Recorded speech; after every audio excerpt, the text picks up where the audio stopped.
Good morning everyone. तो अभी हम डिस्कस करने जा रहे हैं न्यूमेरिकल्स। ठीक है, न्यूमेरिकल्स किसके? स्टेट्स ऑफ मैटर के न्यूमेरिकल्स अभी हम डिस्कस करेंगे।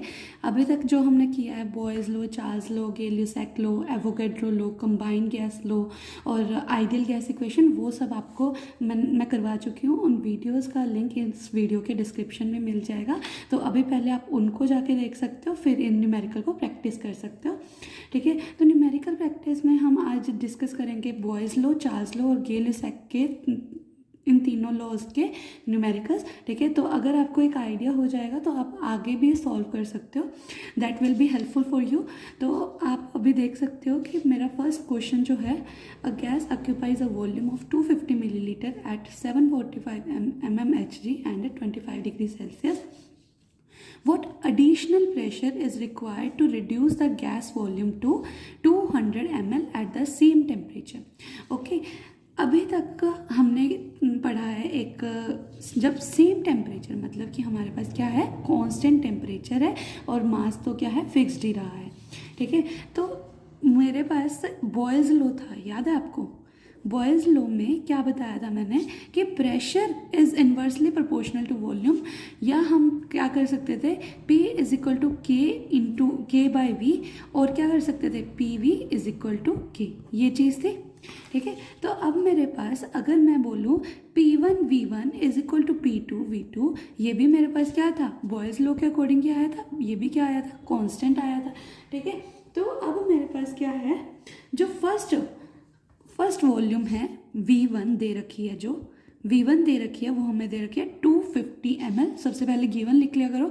फिर प्रेशर जो दे रखा है P1 that is 745 mm of Hg। Pressure को हम मरकरी की लेंथ के बेस पे भी माप सकते हैं। ठीक है, देन हमारे पास क्या है, वॉल्यूम हमें बोला गया है कि to reduce the gas of volume to 200 ml, मतलब हमें क्या कितना पहुंचाना है, 200 ml तक पहुंचाना है। क्या है, अगर वॉल्यूम इंक्रीज करेगा तो प्रेशर डिक्रीज करेगा, अगर वॉल्यूम डिक्रीज करेगा तो प्रेशर इंक्रीज करेगा, राइट। तो वॉल्यूम हमारा V2 ये हो गया 200 ml। तो हम क्या कर सकते हैं, P2 निकाल सकते हैं, राइट। हमारे पास ऑलरेडी हमारे पास 3 वेरिएबल्स क्या आ गए हैं, हम क्या कर सकते हैं, चौथा वेरिएबल क्या कर सकते हैं, फाइंड आउट कर सकते हैं।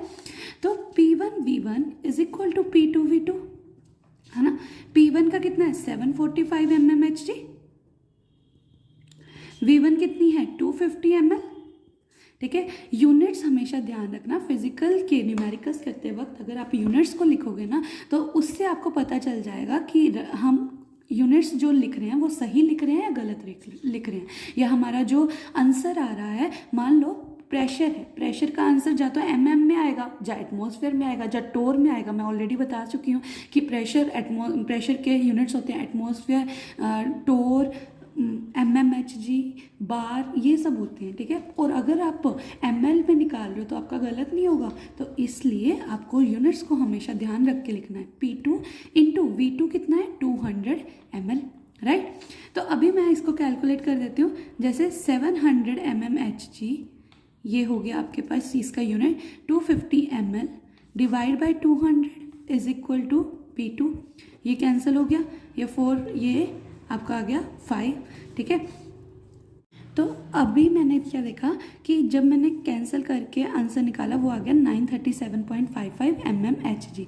ये मेरा आया है P2 आया है। ठीक है, ध्यान रखना ये मेरा P2 आया है, और हमसे पूछा क्या गया है, हमसे ये पूछा गया है कि कितना ज़्यादा एडिशनल, कितना पहले हमारे पास जितना था प्रेशर उससे हमें कितना ज़्यादा अप्लाई करना पड़ेगा कि हमारा वॉल्यूम 200 तक रिड्यूस हो जाए। तो हमें क्या करना पड़ेगा, P2 में से P1 को माइनस कर दो, क्योंकि यही तो थोड़ा बहुत ही एडिशनल प्रेशर लगाना पड़ा होगा ना।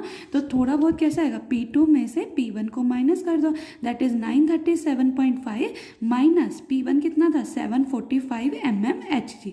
तो मेरे पास कितना आ गया, 5 2, ये हो गया 13 4 9 एंड 1, 192 mm ऑफ Hg क्या हो गया मेरे पास, एडिशनल प्रेशर मुझे लगाना पड़ा ताकि वॉल्यूम कितना तक रिड्यूस हो जाए, 200 ml तक वॉल्यूम रिड्यूस हो जाए। ये ध्यान रखोगे। अब हमारे पास अगला क्वेश्चन है जो कि आप बताओगे कि किस के बेस पे है, चार्ल्स के बेस पे, बॉयल्स के बेस पे है या गेलियोसेक के बेस पे है। अच्छा, तो मैंने आपको बॉयल्स का बताया था, pressure is inversely proportional to volume, but यहाँ पे तो हमने क्या किया, प्रेशर को कांस्टेंट रख दिया।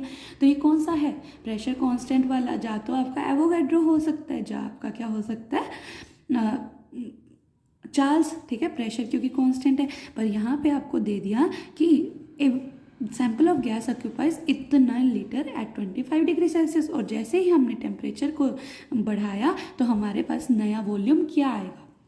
तो आपको पता है चार्ल्स ही बोलता है कि V is directly proportional to temperature at constant pressure and fixed mass, ठीक है, फिक्स्ड मास। तो मेरे पास मैं क्या कर सकती हूँ, V1 divide by T1 is equal to V2 divide by T2, ये भी एक हमारे पास फॉर्मूला था, V1 divide by T1 is equal to V2 divide by T2। तो V1 जो है हमारे पास कितना दे रखा है, V1 हमें दे रखा है 150 लीटर। अच्छा, ये टेम्परेचर जो T1 दे रखा है वो दे रखा है 25 डिग्री सेल्सियस, पर इसको हमेशा चेंज किया करो केल्विन में, क्योंकि केल्विन ही हमारा एब्सोल्यूट स्केल टेम्परेचर है। तो इसको मैंने चेंज कर दिया 273 प्लस 25, क्योंकि अगर आपको डिग्री सेल्सियस को केल्विन में चेंज करना है तो डिग्री सेल्सियस में ऐड कर दो 273, समझ गए ना। तो इससे आपका आ जाएगा 298 केल्विन, ठीक है। V2 आपको फाइंड आउट करना है, T2 आपका कितना है, T2 आपका है 60 डिग्री सेल्सियस, 60 डिग्री सेल्सियस लगाओ, 273 प्लस 60 इज इक्वल टू, ये हो गया 3 6 7 13 एंड ये 333 केल्विन आ गया, ठीक है। तो V1 की जगह आप पुट करोगे 1.50, V2 की जगह आपको निकालनी है, T1 है 298 केल्विन और T2 है 333 केल्विन, केल्विन ये लीटर, ठीक है, केल्विन से केल्विन कैंसिल हो जाएगा। तो V2 जितना आएगा अपने पास वो आएगा 1.676 लीटर, ठीक है, इतना हमारे पास V2 आ जाएगा, ठीक है। तो अब हम नेक्स्ट क्वेश्चन करते हैं। नेक्स्ट क्वेश्चन जो है अपने पास वो किसका है वो भी आप बताओगे। अ चैम्बर ऑफ कांस्टेंट वॉल्यूम, भाई पहली लाइन में ही कांस्टेंट वॉल्यूम दे दिया, तो ना तो वो बॉयल्स में कांस्टेंट था, ना वो किस में था, चार्ल्स में कांस्टेंट। वॉल्यूम किस में कांस्टेंट था, गे-ल्यूसैक में कांस्टेंट। कांस्टेंट वॉल्यूम दे दिया तो हमारे पास कौन सा आप लॉ लगाओगे, गे-ल्यूसैक लॉ, ठीक है, जो क्या बोलता था, pressure is directly proportional to temperature, जहां हम बोल सकते हैं P1 upon T1 is equal to P2 upon T2, ठीक है, ये बोल सकते हैं। अब मेरे पास मुझे बताओ कि क्या दे रखा है, contains hydrogen gas, hydrogen gas है उस चैम्बर में। When the chamber is emerged in a bath of melting ice 0 degree Celsius, the pressure of the gas is 1.07 into 10⁻²किलो pascal. What pressure will be indicated when chamber is brought to 100 degree Celsius. तो पहले मुझे ये बताओ 0 degree Celsius मतलब कितने kelvin temperature, 273 kelvin temperature. 100 degree Celsius मतलब 373 kelvin temperature. और ये वाला देखो हमारे पास प्रेशर 0 डिग्री सेल्सियस पे कितना दे रखा है, 1.07 10⁻² किलो पास्कल, ध्यान रखना ये किलो पास्कल दे रखा है। और ये हमारा P1 है, P2 हमें क्या करना है, फाइंड आउट करना है। तो मेरे पास मैं क्या कर सकती हूँ, P1 हमारे पास ये है 1.07 10⁻² kilo pascal divide by T1 273 kelvin है, P2 फाइंड आउट करना है, T2 373 केल्विन है। तो अब मुझे क्या करना होगा, रीअरेंज करना पड़ेगा। P2 is equal to 1.07 into 10, ये मल्टीप्लाई में चला जाएगा, kilo pascal into 373 divide by 273, ठीक है। तो आएगी कितनी वैल्यू, ये आ गई P2 की वैल्यू, ठीक है। आई होप कि आपको समझ आया होगा। ये 3 लॉज अपने आप आज हो गए हैं, दैट इज क्या, Boyle's law, Charles law, Gay-Lussac's law के न्यूमेरिकल प्रैक्टिस, ठीक है। अब आपको प्रैक्टिस करनी है, अगर आपको कोई भी डाउट है तो आप पूछ सकते हैं मुझसे कमेंट सेक्शन में कि मैम ये कैसे होगा, तो आपको सारे ऑप्शन मिलेंगे, सारे डाउट्स आपके क्लियर हो जाएंगे। आप कमेंट सेक्शन में पूछ सकते हो। Thank you so much for watching.